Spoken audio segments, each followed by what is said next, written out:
দুই নম্বর মেহনত শয়তানের। একজন মানুষকে শয়তান প্রথম মেহনতের মাধ্যমে সফল হতে পারে নাই, অর্থাৎ তার ঈমানকে চুরি করতে পারে নাই। তার ঈমানটা তার ভিতরে আছে। ঈমান থাকার পরেও তাকে কিভাবে জাহান্নামী করা যায়, শয়তানের মেহনত দ্বিতীয় স্তরে এটা। সে কি করে? তার আমলগুলোকে ধ্বংস করার চেষ্টা করে। আল্লাহ রাব্বুল আলামিনের পক্ষ থেকে একজন মুসলমানের জন্য যে সমস্ত হালাল হারাম ফরজ বিধানগুলো আছে, শয়তান মুসলমানকে ওই সমস্ত বিধান পালন করার ক্ষেত্রে বাধা হয়ে দাঁড়ায়।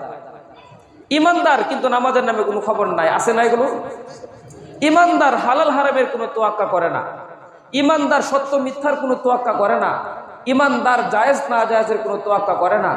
ইমানদার কোনটা আমার জন্য বৈধ, কোনটা অবৈধ, কোনটা আল্লাহর পছন্দ, কোনটা আল্লাহর অপছন্দ, কোনটা রসুলের আদর্শ, কোনটা রসুলের আদর্শের বাহিরে, কোনো চিন্তা করে না।